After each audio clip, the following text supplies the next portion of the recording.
asistensi tugas benjut kita untuk progres kedua. Nah, jadi sebelumnya share screen sama suaraku udah masuk belum? Udah. Oke. Nah, jadi untuk progres kedua ini kita bakal ngelakuin pengecekan syarat SCWB dan perancangan hubungan balok kolom. Deadline-nya sampai tanggal 11 minggu depan. Nah, jadi pengecekan SCWB ini dilakukan pada elemen-elemen yang merangkap pada join tinjauan kalian. Perhitungan dilakukan untuk kedua arah dari join, arah X dan arah Y. Untuk beam kolom join atau hubungan balok kolom ini akan dilakukan pengecekan apakah join yang ditinjau memiliki kapasitas yang cukup untuk menahan gaya geser yang dapat terbentuk pada join yang ditinjau. Selain itu, akan dilakukan pula desain penulangan pada join tersebut. Pertama, kalian akan melakukan pengecekan strong column weak beam atau SCWB. Nah, syarat SCWB ini harus terpenuhi untuk memastikan kelelehan yang terjadi adalah pada balok terlebih dahulu untuk menjaga struktur dari keruntuhan. Pengecekan SCWB dilakukan untuk setiap jenis kolom dan setiap jenis pasangan balok yang ditinjau untuk arah X dan arah Y pada kondisi sway right dan sway left. Dan peninjauan terhadap analisis SCWB ini akan dilakukan berdasarkan SNI 2847/2019 pasal 1873 atau dapat dilihat pula pada persamaan ini, di mana kapasitas momen nominal kolom di atas ujung atas dan bawah itu harus lebih besar sama dengan dari 6/5 kali momen nominal balok di ujung kiri dan kanan pada kondisi sway right dan sway left. Jadi kalau misalkan sway right itu kan si balok kiri itu mengalami momen negatif dan balok kanan mengalami momen positif. Sedangkan pada kondisi sway left, balok kiri mengalami momen positif, balok kanan mengalami momen negatif. Harusnya kalian udah cukup familiar juga ya dari tubes rekstruk. Nah, jadi pertama-tama untuk pengecekan SCWB ini kalian harus melakukan perhitungan MN balok dulu. Dan ini harus dilakukan untuk dua kondisi, yaitu kondisi momen positif dan momen negatif. Jika momen positif diambil untuk balok kanan, maka balok kiri diambil momen negatifnya, begitupun sebaliknya. Jika penampang balok kiri dan kanan berbeda, tapi di tubes ini harusnya sama ya penampang baloknya. Jadi kalau misalkan penampangnya itu berbeda, pilih kombinasi MN positif dan MN negatif yang menghasilkan jumlah momen terbesar, agar perhitungannya itu konservatif. Dan perhitungan MN balok wajib dihitung sebagai balok T atau balok L. Dan juga perlu diperhatikan bahwa tulangan plat yang berada pada flange perlu diperhitungkan.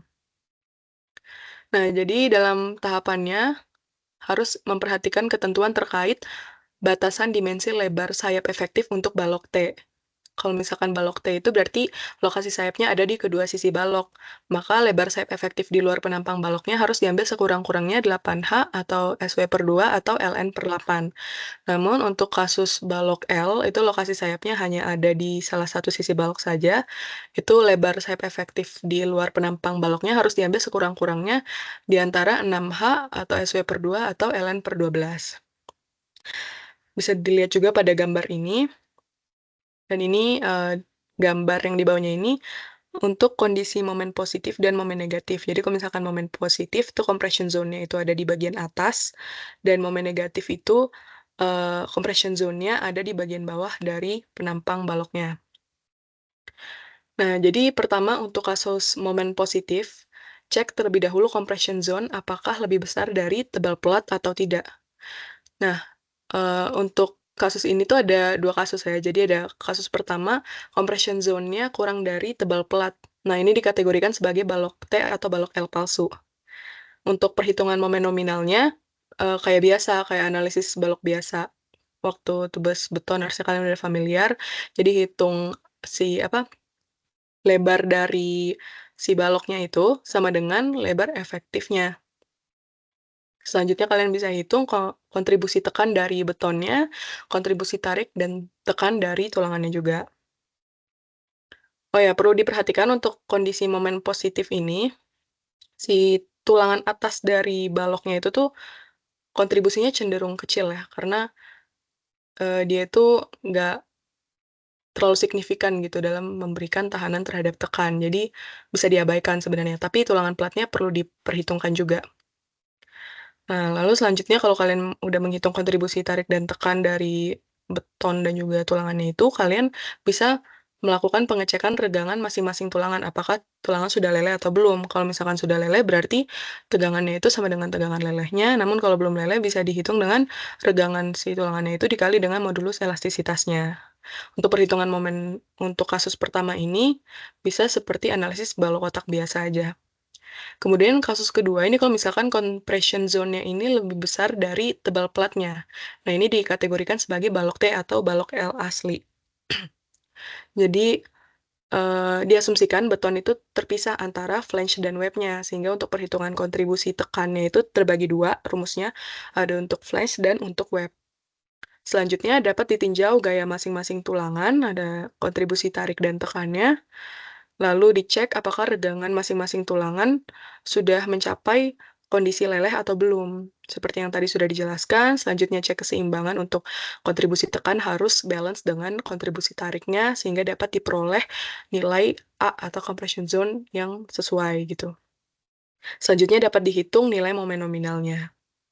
Nah, ini tadi ya, ada catatan seperti yang tadi udah dijelaskan, untuk kasus momen positif, kontribusi tulangan atas balok cenderung kecil sehingga dapat diabaikan. Selanjutnya, lakukan pula perhitungan MN balok untuk kasus momen negatif dengan konsep perhitungan yang sama, di mana untuk kasus ini kontribusi tulangan pelat dan tulangan atas balok cukup signifikan karena berperan menahan tarik sehingga perlu diperhitungkan. Selanjutnya, setelah kalian melakukan perhitungan MN balok, selanjutnya ini kalian melakukan perhitungan MN kolom.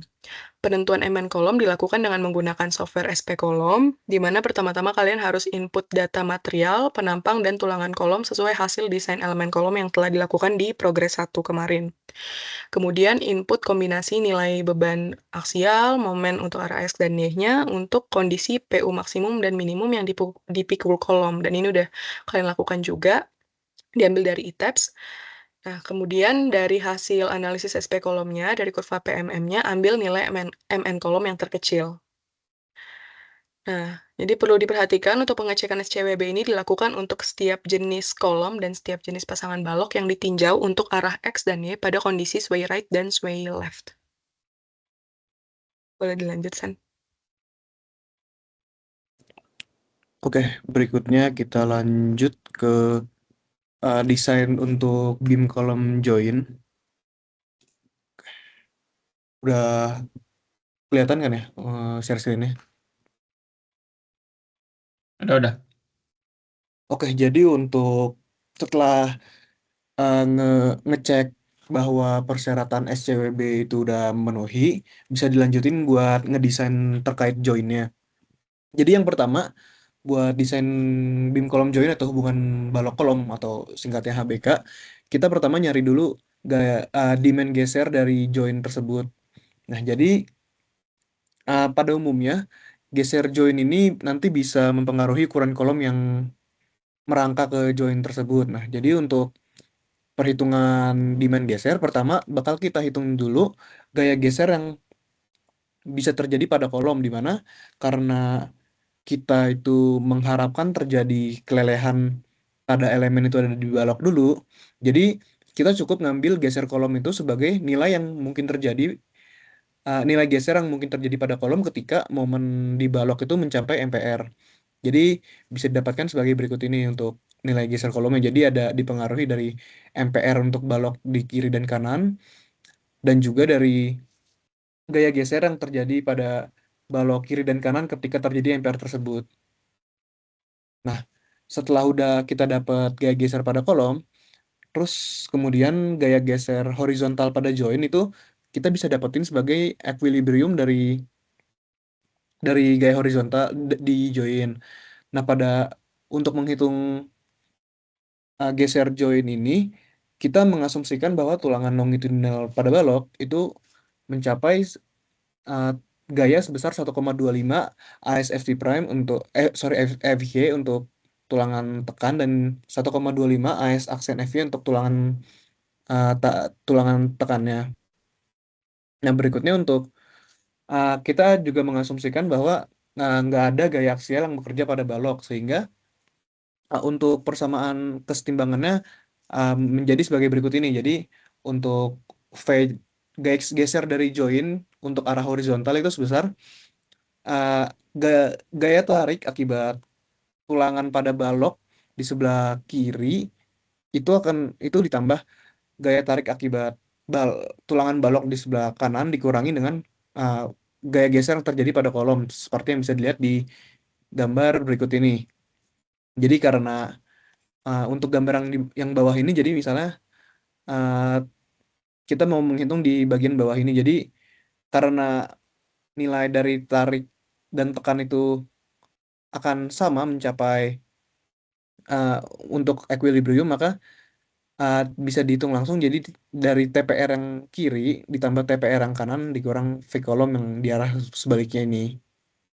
Nah, untuk kondisi ini tuh ini untuk kondisi di join interior. Nah, gimana kalau misalnya di join contohnya di join eksterior atau di join ujung di mana uh, bisa terjadi balok hanya merangkak di join di salah satu sisi. Maka untuk equilibrium yang terjadi itu uh, misalnya ada baloknya ini hanya terdapat di sisi kanan dari join, sedangkan di sisi kirinya itu nggak ada balok.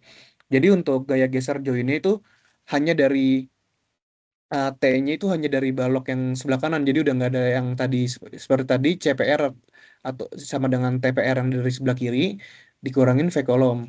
Jadi pada umumnya demand geser di join eksterior atau sudut tuh lebih kecil daripada yang di interior. Nah, terus juga perlu diperhatikan untuk karena di sini pun di tugas besar ini kita mengasumsikan dilakukan konstruksi monolit, maka itu tulangan pelat sepanjang lebar efektif dari balok juga akan berkontribusi terhadap lentur dari balok seperti yang tadi udah dijelaskan sama Olive untuk SCWB. Maka untuk menghitung nilai TPR aksen dan juga TPR yang tadi itu juga uh, memperhitungkan tulangan pelat di sepanjang luas dari tulangan pelat di sepanjang lebar efektif dari balok. Nah, terus untuk gaya geser yang ini pun juga dihitung untuk masing-masing arah, yaitu untuk arah X dan arah Y. Jadi nanti uh, dicek dulu misalnya untuk arah X misalnya. Jadi TPR dan TPR aksen ini dari balok yang merangkak di arah X pada join. Terus yang arah Y juga mengikuti. Jadi nanti tinggal balok yang di arah Y. Nah, setelah kita dapat untuk demand geser join di kedua arah, berikutnya akan dilanjut dengan menghitung kuat geser dari join, di mana untuk kuat geser dari join berdasarkan SIA itu didapatkan dari mekanisme diagonal konkrit strat pada join. Nah, untuk menghitung nilai kuat geser pada join, itu kita akan menghitung dulu luas efektif dari join atau AJ, di mana akan sebesar tinggi join BJ dikali dengan lebar efektif join atau HJ. Sorry, tinggi join HJ dikalikan dengan lebar efektif atau BJ. Nah, untuk tinggi dari join itu sebesar tinggi dari kolom di arah yang sedang diperhitungkan. Sedangkan untuk lebar dari join itu diambil sebagai lebar dari kolom. Ini untuk kondisi di mana balok dimensi balok itu sama dengan kolom. Nah, kalau misalnya lebar balok itu lebih kecil daripada lebar kolom di arah yang sedang ditinjau, maka lebar join itu dihitung sebagai nilai yang terkecil dari lebar join ditambah dengan tinggi join atau BW tambah HJ, atau dua kali dari jarak terkecil tegak lurus dari sumbu di longitudinal balok ke sisi kolom, atau BJ sama dengan BW yaitu lebar join ditambah dengan 2X. Nah, berikut adalah ilustrasinya. Jadi untuk nilai BJ sendiri yang di sheet abu-abu ini itu nilai minimum dari HC yaitu dimensi kolom yang searah dengan BW yaitu di sini, atau tegak lurus terhadap arah yang sedang kita tinjau. Terus juga BW tambah H, HC yang sedang kita tinjau atau tinggi join, dan juga BW tambah 2X di mana X-nya itu jarak antara ujung balok, ujung lebar balok ke ujung dari dimensi kolom di arah yang sedang ditinjau. Jadi di kasus ini kan ada X di sebelah kiri dan sebelah kanan. Nanti tinggal dihitung untuk X yang lebih kecil itu yang mana, itu yang bakal dipakai. Jadi nanti tinggal AJ-nya, tinggal BJ dikali HJ. Lalu untuk kuat geser join itu akan dipengaruhi dari banyaknya sisi yang dikekang oleh balok yang merangkak. Nah, untuk definisi dari kekangan balok yang merangkak ini, itu maksudnya join ini termasuk terkekang apabila balok yang merangkak itu lebarnya setidaknya 3/4 dari lebar efektif join. Jadi nanti tinggal dihitung aja dari masing-masing dari keempat muka join, apakah di keempat sisi itu lebar baloknya itu 3/4, setidaknya 3/4 dari lebar efektif join itu BJ. Nah, setelah kita dapat terkait berapa banyak sisi yang dikekang oleh balok, tinggal dihitung kuat geser join untuk kondisi kekangan sesuai yang telah dihitung. Jadi untuk yang pertama ini untuk join yang dikekang atau dikonven oleh balok di semua sisi, di keempat sisi, ini sebagai berikut. Kemudian untuk yang kedua, ini untuk join yang dikonven oleh balok di tiga sisi atau di dua sisi yang bersebelahan. Jadi misalnya seperti contohnya seperti di sini. Jadi kita mau menghitung di arah ini. Jadi karena ada dua balok yang di sisi berlawanan, jadi bisa masuk ke sini. Nah untuk kasus lain, ini nilainya sebagai berikut ini. Jadi ada uh, tiga klasifikasi untuk besar nilainya. Nah setelah dapat terkait uh, kekuatan join sendiri, nanti tinggal dihitung deh nilai apakah memenuhi dari demand geser yang dipenuhi. Di mana jadinya untuk yang didapatkan itu jadi nilai VU atau demand geser dari join itu harus lebih besar daripada V kali V dikali VN, yaitu uh, gaya kapasitas geser dari join. Berikutnya bakal dilanjutin dengan penulangan transversal, di mana untuk penulangan transversal di join itu lebih untuk mengekang inti join. Jadi dan untuk meningkatkan pengukuran tulangan longitudinal jadi dari balok dan kolom. Jadi nggak secara langsung diperhitungkan untuk menghitung kapasitas geser dari join. Nah, untuk banyaknya sengkang transversal pada join itu harus sama dengan jumlah yang diberikan untuk zona sendi plastis dari kolom yang merangkak ke join tersebut.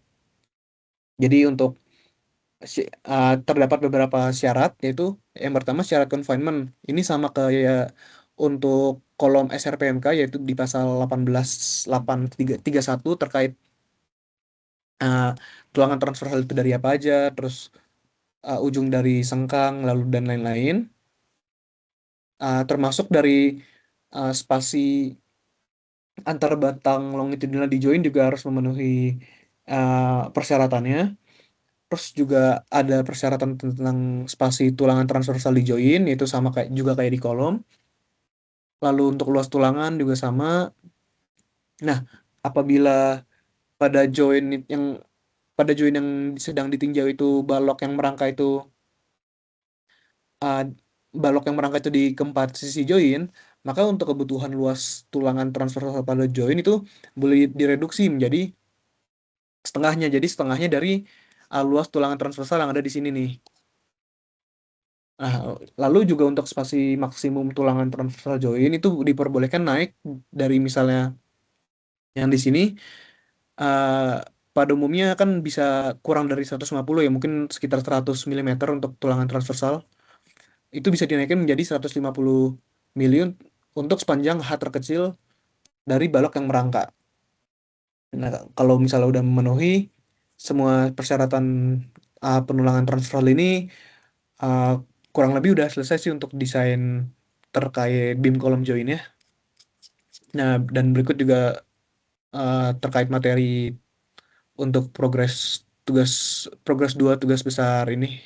Mungkin sebelumnya apakah ada pertanyaan terkait materi yang udah dijelasin?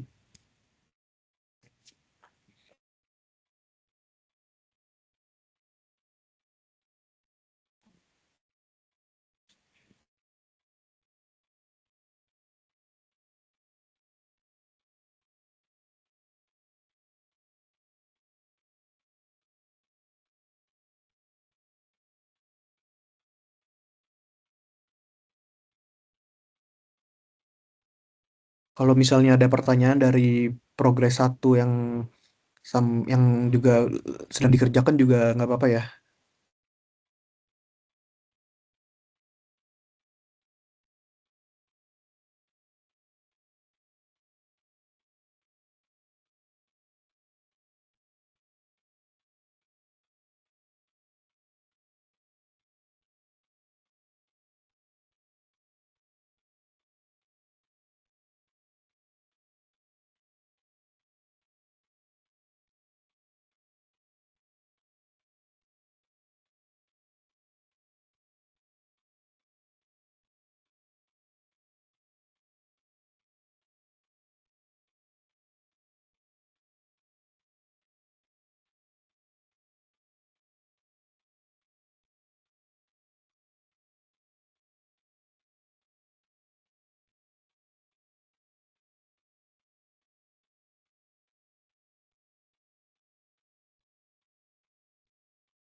Oke, mungkin karena belum ada pertanyaan bisa dicukupkan saja untuk tutor 2 untuk